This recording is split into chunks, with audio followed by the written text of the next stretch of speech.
శ్రీమాత్రే నమః. గురువారం నాడు మార్గశిర లక్ష్మీవార వ్రతం.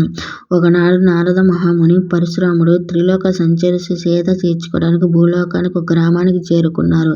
ఆ సమయంలో ఆ గ్రామంలో 4 వర్ణాల వారు ఇల్లును గోమయం ఆవుపేడతో అలికి ముగ్గులు వేసి స్త్రీలంతా తలస్నానం చేసి కొత్త బట్టలు ధరించి లక్ష్మీ పూజ చేయడానికి 4 వర్ణాలు కలిసి ఒక చోట చేరి లక్ష్మీదేవి ప్రీతి కొరకు గానం చేస్తుండగా వారి భక్తికి ఆశ్చర్యం చెంది నారద మహాముని పరశురాముడితో, మహర్షి, ప్రజలంతా కలిసి ఇంత ఆనందంగా చేసుకున్న ఈ పూజ ఏమిటి? నాకు ఈ పూజ గురించి తెలుసుకోవాలని కుతూహలంగా ఉంది. ఈ పూజ గురించి వివరంగా తెలుపమనగా, గురువారం చేసే లక్ష్మీ పూజను అంటారు. ఈ సంవత్సరానికి ఒక్కసారి వచ్చే మార్గశిరం ఈ పూజ చేయడానికి శ్రేష్టమైనది. లక్ష్మీదేవికి చాలా ప్రీతికరమైనదని పరుశ మహర్షి నారద మహామునికి తెలిపారు. నారద మహాముని, ఈ పూజకు ఇంతకు ముందు ఎవరు చేశారు? చేస్తే వారికి ఏ ఫలితం కలిగిందో తెలియపండి అనగా పరుశ మహాముని కథ చెప్పడం మొదలుపెట్టి, ఒకనాడు లక్ష్మీవారం విష్ణు పాదాలను సేవిస్తూ మహాలక్ష్మీదేవి స్వామితో, స్వామి, ఈరోజు మార్గశిర లక్ష్మీవారం, ప్రజలు నా వ్రతాన్ని చేసే రోజు. మీరు అనుమతిస్తే నేను భూలోకానికి వెళ్ళి నా వ్రతం చేసే వారిని అనుగ్రహిస్తానని పలికింది. విష్ణుమూర్తి సరే అనగా సర్వాలంకారభూతమై భూలోకానికి పయనమైంది లక్ష్మీదేవి. ఒక ముసలి బ్రాహ్మణ స్త్రీ రూపంలో విష్ణుమూర్తి ఇంట్లోనికి ప్రవేశించాడు. ఆ గ్రామంలో సంచరిస్తున్న మహాలక్ష్మీదేవి ఆ ఇంటి ముందు వచ్చి, అవ్వ, ఈరోజు మార్గశిర గురువారం, లక్ష్మీ పూజ, ఇల్లు గోమయంతో అలికి ముగ్గులు పెట్టి అన్నది. అప్పుడు ఆ ముసలి స్త్రీ, అమ్మ, వ్రతం ఏమిటి? ఎలా చెయ్యాలి? నువ్వు చెప్తే నేను కూడా చేసుకుంటానని అనగా, మహాలక్ష్మి మందహాసంతో ఈ విధంగా పలికింది. మార్గశిర గురువారం నాడు ఉదయాన్నే నిద్రలేచి ఇల్లు గోమయంతో అలికి ముగ్గులు పెట్టి లక్ష్మీదేవి పాదాలు ముగ్గుతో వెయ్యాలి.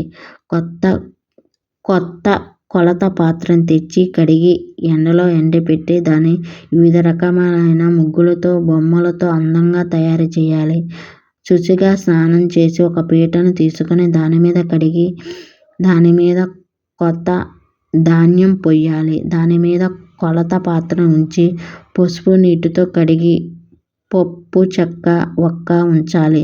తెల్ల ధాన్యాన్ని ఈ మాసంలో కొలవాలి.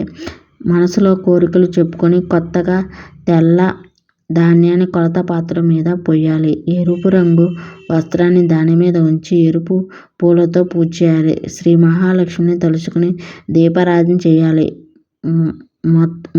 మొదట పాలు నైవేద్యంగా పెట్టాలి. తర్వాత నూనె వాడకుండా నేతితో చేసిన పిండి వంటలు మాత్రమే నైవేద్యంగా పెట్టాలి. ఇది ఒక విధానం.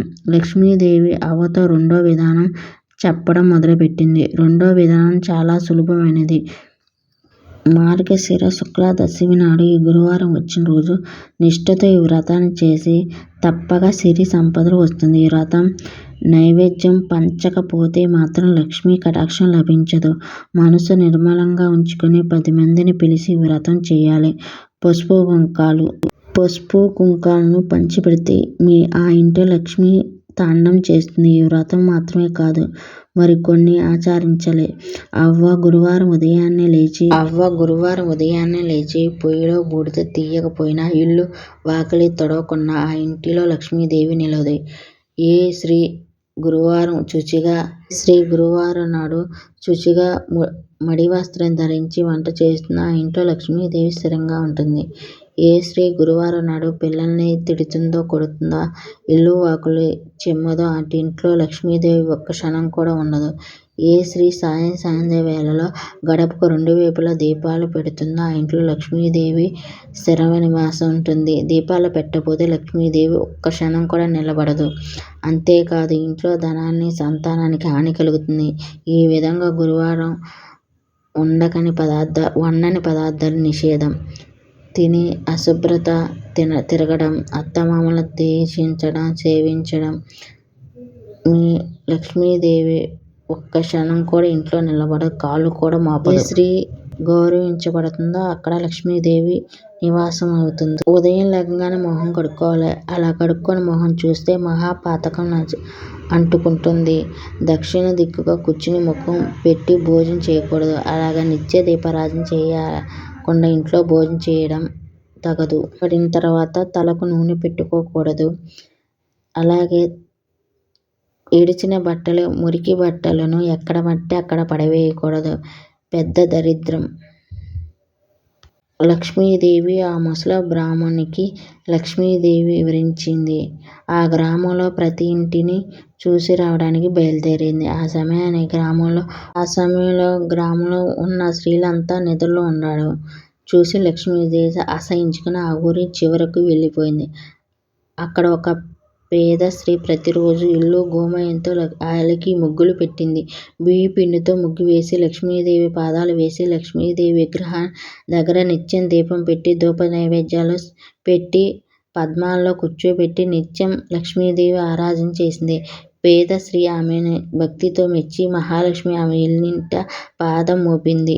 ఒక భక్తురాలు నీ భక్తి మెచ్చి వరం ఇచ్చుకున్న ప్రసాదం కోరుకోమనగా పలికింది. సాక్షాత్ లక్ష్మీదేవి చూడతో ఆ స్త్రీ నోట మాట రాక కోరిక కోరలేదు. అప్పుడు లక్ష్మీదేవి నువ్వు బతికున్నంత కాలం సిరి సంపదలతో అనుభవిస్తావని, మరణం తర్వాత వైకుంఠం చేరుకుంటావని వరమిచ్చింది. ఈ వ్రతం విడవకుండా చేయు విష్ణుమూర్తి అనుగ్రహం కూడా కలుగుతుందని పలికింది. మహాలక్ష్మి చెప్పిన విధంగా ఆ స్త్రీ లక్ష్మిని నిత్యం పూజించి సకల సంపద భోగభాగ్యాలతో ఐదుగురు కుమారులతో ఆ స్త్రీ జీవితంగా గడిచిపోయింది. అటు మహర్షి పరశురాముడు, నారద ముని వారితో పలికారు. శ్రీ మహాలక్ష్మి స్వయంగా చెప్పింది. ఈ వ్రతం చాలా విశిష్టమైనది. ఈ కథను నిత్యం చదివిన వల్ల శుభాలు కలుగుతాయి.